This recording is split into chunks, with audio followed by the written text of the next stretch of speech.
Hey guys, today I'm gonna show you how to start a project in Adobe Photoshop mobile app for colleges for pictures. But firstly, I will have to say one thing. Please subscribe, comment, and like our videos because it really helps us grow.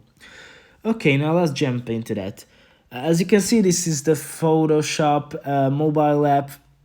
I'm on the main page here, and if I want to make a project with the college theme, I have this purple button on the middle, on the top, and we'll have to click on it. What says college, and it's purple.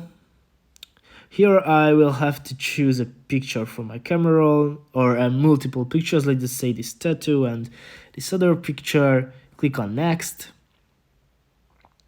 And here you can choose a layout. I'm gonna choose this one.